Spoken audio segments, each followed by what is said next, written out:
بسم اللہ الرحمن الرحیم۔ السلام علیکم ورحمۃ اللہ وبرکاتہ۔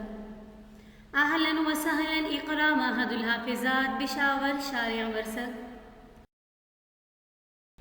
جماعت عالیہ دوم، مضمون مشکاۃ المصابیح جلد اول، سبق نمبر 10، کتاب الایمان کی حدیث نمبر 8۔ کتاب کی طرف دیکھیں۔ وعن ابی ہریرہ رضی اللہ عنہ قال قال رسول اللہ صلی اللہ علیہ وسلم والذی نفس محمد بیدہ لا يسمع بی احد من هذه الامة یہودی ولا نصرانی ثم يموت ولم يؤمن بالذی ارسلت به الا كان من اصحاب النار، رواہ مسلم۔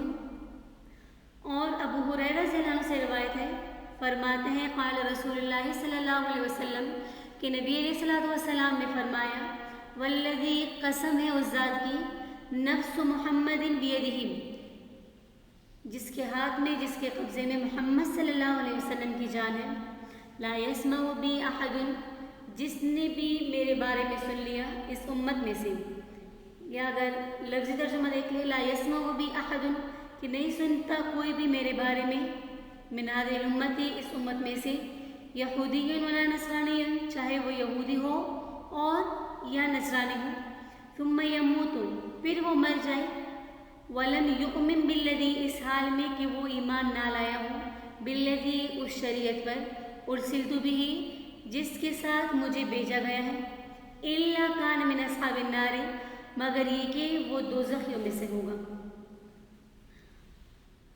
حدیث کے راوی ابو ہریرہ رضی اللہ عنہ کی حالات گزر چکے۔ آگے قال رسول اللہ صلی اللہ علیہ وسلم، نبی علیہ الصلوۃ والسلام نے فرمایا والذی نفس محمد بیدہ، قسم ہے اس ذات کی جس کے ہاتھ میں محمد کی جان ہے، محمد صلی اللہ علیہ وسلم کی جان ہے۔ تو یہاں پر ید کے متعلق دو قول ہیں، ان کی تفصیل یہ ہے کہ پہلا قول اس میں یہ کہ یہ متشابہات کی قسم ہے کہ جس کا معنی تو معلوم ہو لیکن مراد معلوم نہ ہو، جیسے ید، وجہ اور ساق وغیرہ کے اللہ کے لیے اس طرح کے الفاظ آتے ہیں قرآن و حدیث میں، ان کا معنی بھی معلوم ہے کہ ید ہاتھ کو کہا جاتا ہے، اس طرح وجہ چہرے کو، تو معنی معلوم ہے لیکن مراد اس کا معلوم نہیں۔ تو اس کے متعلق سلف صالحین کا مسلک یہ کہ ایمان لانے کے لیے یہی ظاہری الفاظ ہیں، اس کا معنی کما یلیق بشانہ سے کرتے ہیں کہ جو اس کے شان کے لائق ہے، کیونکہ اس کا علم اللہ ہی جانتے ہیں۔ اور دوسرا قول امام ابو حنیفہ رحمہ اللہ کے نزدیک ید وغیرہ کی تعویل قدرت وغیرہ سے کرنا اللہ تعالیٰ کی صفات میں تبدیلی کرنے کے مترادف ہیں، اس لیے جو الفاظ آئے ہیں انہی پر کما یلیق بشانہ کہہ کر اللہ کے سپرد کرنا چاہیے۔ لیکن متاخرین نے فتن اور بدعت کے ظہور کے پیش نظر اس کی مناسب تعویلیں کی ہے، اور وجہ اس کی یہ بیان فرماتے کہ متقدمین و سلف صالحین کا دور سلامتی کا تھا، اس میں اہل بدعت و ہوا پرست کم تھے، اس وجہ سے تو جہاد کی ضرورت بھی نہیں تھی، لیکن جب اتباع ہوا شروع ہوا تو جہاد کی بھی ضرورت پڑی۔ حاصل یہی ہوا کہ اس میں دو قول ہیں، پہلا قول وہی کہ اللہ کے لیے ہاتھ پاؤں ہے کما یلیق بشانہ، جس طرح کے اس کے شان کے لائق ہے، اور دوسرا قول اس میں یہ کہ بیدہ اس سے قبض قدرت مراد ہے، اور اہل کتاب آگے پھر جو اہل کتاب کا ذکر کیا گیا یہودی ولا نصرانی، تو اہل کتاب کا ذکر ان کے غرور کو دفع کرنے کے لیے ہے کہ وہ اس دھوکے میں رہ کر اعراض کرتے کہ ہم دین موسوی یا عیسوی پر ہیں۔ تو اس حدیث میں یہودی نصرانی کی تخصیص مزید قباحت کے لیے ہے کہ علم کے باوجود عمل نہ کرنا انتہائی برا فعل ہے، یا اس طرف اشارہ ہے کہ جب اہل کتاب ایمان لانے کے مکلف ہیں تو غیر اہل کتاب بطریق اولا مکلف ہوں گے۔ تو اس حدیث میں تین قسم کے لوگوں کا حال معلوم ہوا۔ نمبر 1، کافر جس کو نبی علیہ السلام کی دعوت پہنچی وہ ایمان نہ لایا، تو یہ امت دعوت ہے اور ہالک ہے یعنی ہلاک ہونے والا۔ دوسری قسم اس کے مقابلے میں ایمان لانے والا ناجی ہے یعنی نجات پانے والا، اور یہ امت اجابت ہے۔ اور تیسری قسم وہ شخص جس کو دعوت نہیں پہنچی اور ایمان بھی نہیں لایا، تو وہ اس وعید میں داخل نہیں۔ یعنی دنیا کے جس شخص کو نبی علیہ السلام کی بعثت و نبی علیہ السلام کی رسالت کا علم ہو گیا تو اس کی نجات اس وقت تک نہ ہو سکے گی جب تک نبی علیہ السلام کی رسالت پر ایمان نہ لے آئے۔ تو یہ فائدہ نبی علیہ السلام کی بعثت کے بعد دنیا کے ہر فرد کے لیے ہے۔ یہود و نصارہ کی تخصیص یہ بتلانے کے لیے کی گئی ہے کہ پہلے انبیاء اور آسمانی دینوں پر ایمان لانے والوں کی نجات بھی تبھی ہوگی جب کہ وہ نبی علیہ السلام کی رسالت پر بھی ایمان لے آئیں۔ جب نبی علیہ السلام کی رسالت پر ایمان نہیں لائیں گے تو ان کی نجات بھی نہیں ہوگی۔ من هذه الامہ، اب یہاں پر سوال پیدا ہوتا ہے کہ نبی علیہ السلام نے اس حدیث میں یہود و نصارہ کو امت قرار دیا، حالانکہ وہ لوگ نبی علیہ السلام پر ایمان نہیں لائے، تو نبی علیہ السلام کی امت میں کیسے شامل ہو گئے؟ یعنی امت میں تو وہ لوگ شامل ہیں جو نبی علیہ السلام پر ایمان لائے ہیں۔ یہ لوگ نبی علیہ السلام پر ایمان نہیں لائے تو ان کو یہاں پر امت کس طرح کہہ دیا؟ تو اس کا جواب یہ دیتے کہ امت دو قسم پر ہے۔ پہلی قسم امت دعوت اور دوسری قسم امت اجابت۔ امت دعوت یہ ہے کہ دعوت تو ملی لیکن ابھی تک ایمان نہیں لائے، اور امت اجابت دعوت ملی اور ایمان بھی لے آئے۔ تو اس حدیث میں امت کا مصداق امت دعوت ہے، امت اجابت نہیں، اور امت دعوت میں کافر مسلمان سب شامل ہیں۔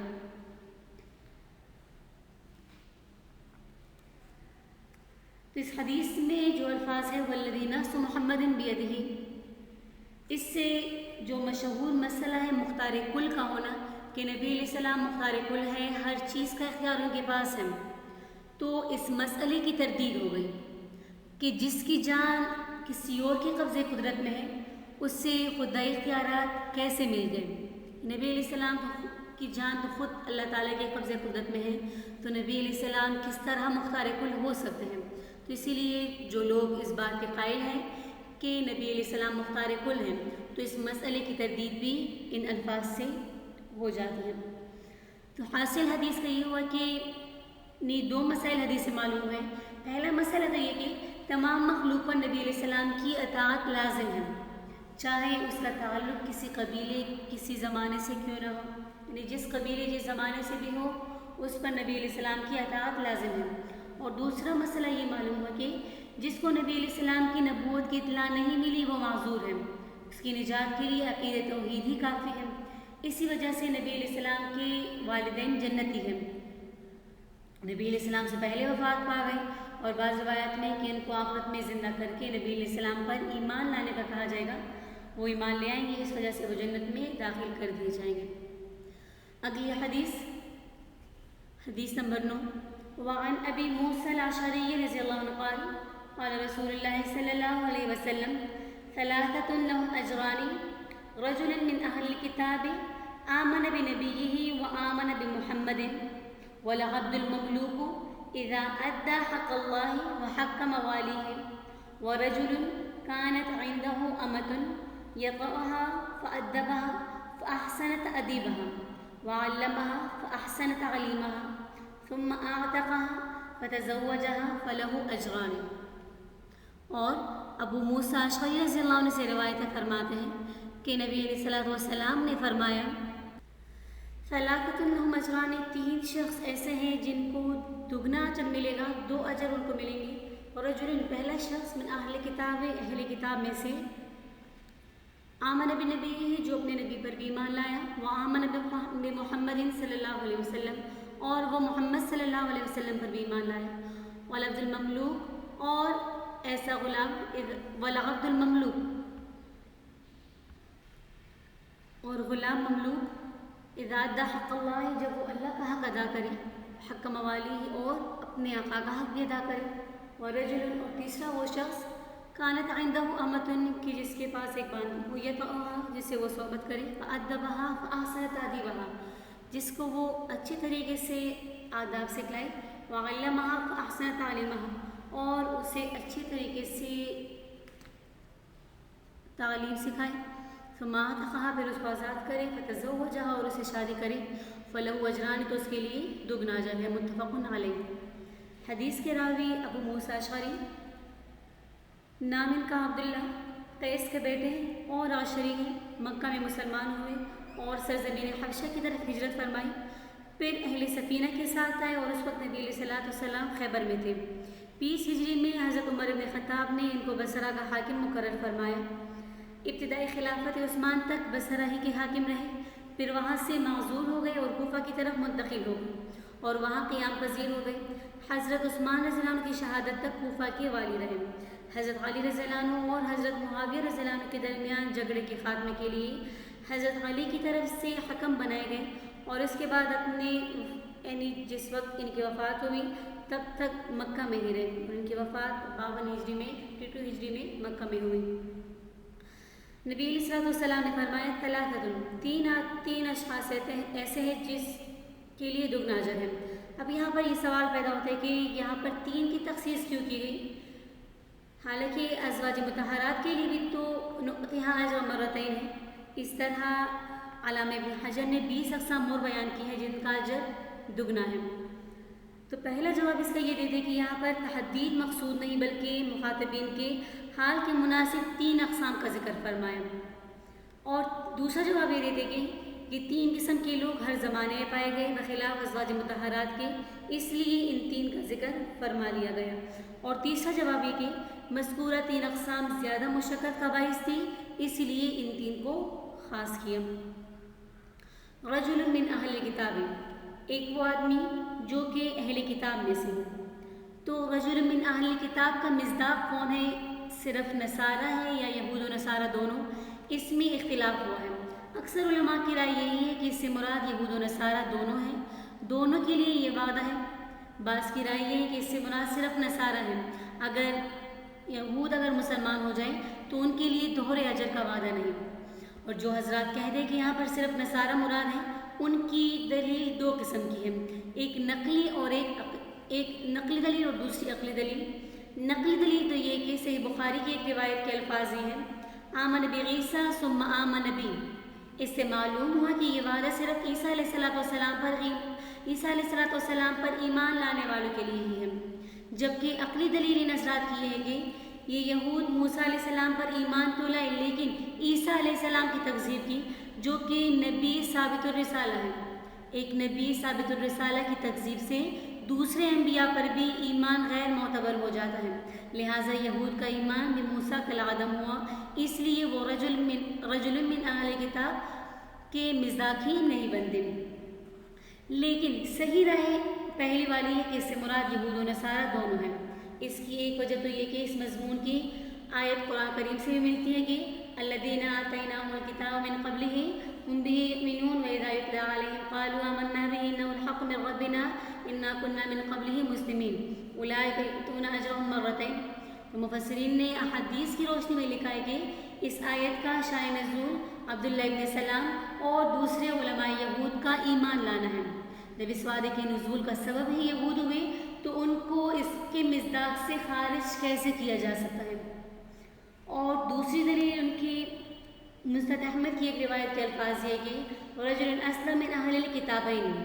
تو کتابین تثنیہ لانے سے معلوم ہوا کہ اس سے مراد یہود و نصارہ دونوں ہیں. پھر آیت قرآنی اور اس حدیث کے عموم کا تقاضا بھی یہی ہے. جہاں تک صحیح بخاری والی روایت کا تعلق ہے تو اس کا جواب یہ دیتے کہ آمن بعیسیٰ تمثیل کے لیے کہا گیا ہے، یعنی مثال کے لیے کہا گیا ہے، حصر بیان کرنا یہاں پر مقصود نہیں. اور جہاں تک ان کی عقلی دلیل کا تعلق ہے تو اس کا جواب یہ ہے کہ جب نبی علیہ السلام پر ایمان لے آئے تو عیسیٰ علیہ السلام پر بھی ایمان لے آئے. اس طرح ایمان بموسیٰ کے معتبر ہونے سے جو مانع تھا وہ ختم ہو گیا. اب یہاں پر سوال پیدا ہوتا ہے کہ آمن بنبی آمن بمحمد، اس حدیث کا مصداق نصرانی تو ہو سکتے کہ ان کو اجر ملے لیکن یہود نہیں ہو سکتے کیونکہ یہود حضرت عیسیٰ علیہ السلام پر ایمان نہ لانے سے اہل کتاب نہ رہے. وہی بات جو کہ اوپر گزر چکی سوال میں دوبارہ بھی آ گئی. تو پہلا جواب اس کا یہ دیتے کہ اس سے وہ یہودی مراد ہے جن تک حضرت عیسیٰ علیہ السلام کی نبوت اور رسالت کی خبر نہیں پہنچی، جیسے یہود مدینہ. جب حضرت عیسیٰ علیہ السلام کی رسالت ان تک نہ پہنچی لہٰذا ان کا موسیٰ علیہ السلام کی شریعت پر ایمان باقی رہا. اب نبی علیہ السلام پر ایمان لانے سے دوہرے اجر کا استحقاق ہوگا. اور دوسرا جواب یہ دیتے کہ حضرت عیسیٰ علیہ السلام کی بعثت عام نہ تھی، لہٰذا جو یہود صحیح دین موسوی پر قائم تھے ان کا ایمان بھی باقی رہا۔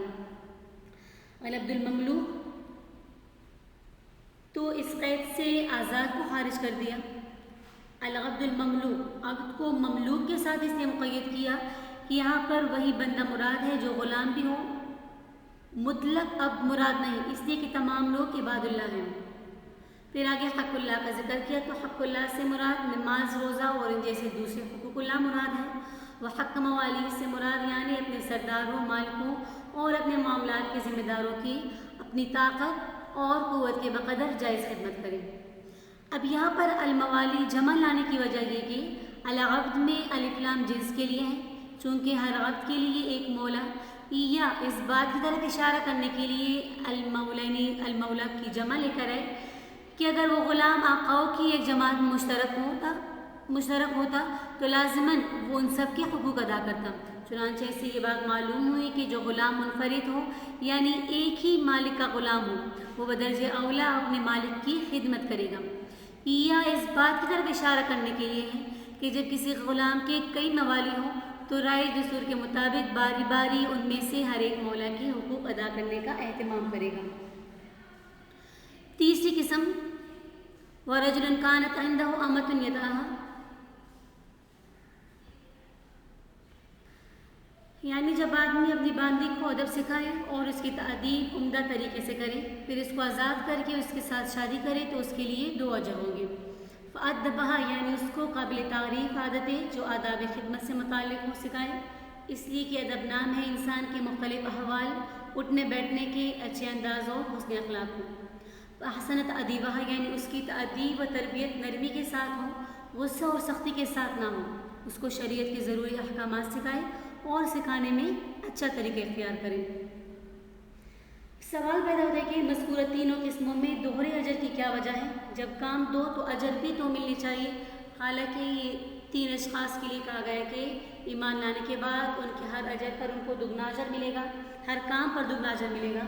تو پہلا جواب یہ کہ مذکورہ کام اختیار کرنے کے بعد ہر عمل پر دوہرا اجر ملے گا، جبکہ دوسرے لوگوں کے ہر عمل پر دوہرا اجر نہیں۔ جبکہ دوسرا جواب یہ کہ ان تینوں کا تذکرہ ایک اشکال کو ظاہر کرنے کے لیے کیا گیا۔ اشکال یہ ہوتا تھا کہ جب شریعت موسوی اور عیسوی منسوخ ہو گئی کہ جو اس پر ایمان رکھتا تھا وہ بھی مفید نہ ہو، تو نبی علیہ السلام نے اس اشکال کو دور کر دیا کہ پہلی شریعت پر ایمان لانا اجر سے خالی نہیں، اسی طرح باقی 2 قسموں کو بھی قیاس کر لیں۔ علمہ اس سے مراد احکام شرعیہ اور مسائل دینیہ کی تعلیم ہے۔ رہی یہ بات کہ باندی کے بارے میں 4 امور میں سے کن پر دوہرا اجر ملے گا، پہلی ہمارے پاس قسم ہے یعنی بعض کے نزدیک تو تعلیم اور تأدیب پر 1 اجر اور دوسرا اجر اعتاق یعنی آزاد کرنے پر، جبکہ دوسرا قول اس میں بعض کے نزدیک اعتاق پر 1 اور تزوج یعنی شادی کرنے پر دوسرا اجر، جبکہ تیسرا قول اس میں بعض کے نزدیک تعلیم و تأدیب پر 1 اجر اور اعتاق اور تزوج پر دوسرا اجر ملے گا۔ تو حدیث کا حاصل یہی ہے کہ 3 قسم کے لوگ ایسے ہیں جن کو دوہرا اجر ملتا ہے۔ پہلا تو وہ جو پہلے کسی سابق نبی اور آسمانی کتاب پر ایمان لایا، پھر نبی علیہ الصلوۃ والسلام پر ایمان لایا۔ دوسرا وہ غلام جو اللہ تعالیٰ کے حقوق بھی ادا کرتے اور اپنے مجازی آقا کے حقوق بھی، اور تیسرا وہ شخص جس کی ملکیت میں کوئی باندھی ہو، اس کو وہ خوب تعلیم و تربیت سے آراستہ کر کے اس کو آزاد کر دے اور اس کے بعد اس سے شادی کر لے۔ تو ان لوگوں کو دوہرا اجر ملنے کی وجہ یہ کہ ان کاموں میں مجاہدہ بہت سخت ہے۔ پہلا شخص اولاً ایک نبی پر ایمان لایا اور اس پر مکمل اعتقاد کیا، اس کے بعد اپنا مرکز اعتقاد بدل کر نبی علیہ السلام کو مرکز اعتقاد بنا لیا، حالانکہ مرکز اعتقاد تبدیل کرنا بہت مشکل کام ہے۔ دوسرے شخص کے سامنے بھی 2 قسم کے حقوق ہیں، حقوق اللہ اور اپنے آقا کے حقوق، کبھی دونوں کے حقوق اور ان کے مطالبوں میں تعارض بھی ہو سکتا ہے کہ اللہ تعالیٰ کے حقوق ایک بات کا تقاضا کرے جبکہ اس کے مجازی آقا کے حقوق دوسرے بات کا تقاضا کرے، دونوں میں تعارض بھی ہو سکتا ہے۔ تو ایسے موقع پر دونوں کے حقوق کو نبھانا بہت مجاہدہ طلب کام ہے۔ اور تیسرے شخص نے پہلا مجاہدہ تو یہ کیا کہ باندی کی تعلیم و تأدیب کا اہتمام کیا، جبکہ عموماً ان سے خدمت تو لی جاتی ہے لیکن تعلیم و تربیت کا انتظام نہیں کیا جاتا۔ پھر جب اچھی طرح تعلیم و تربیت سے آراستہ ہو گئی اور خوب سلیقہ شعار بن گئی تو اب اس کی خدمت حاصل کرنے کا بہترین موقع تھا، لیکن اب اس کو آزاد کر دیا تو یہ بہت بڑا مجاہدہ ہے۔ پھر آزاد کرنے کے بعد اس سے نکاح کر لینا سب سے بڑا مجاہدہ، کیونکہ پہلے تو وہ صرف اس کی مملوک اور ماتحت تھی، اب اس کی شریک حیات بن گئی۔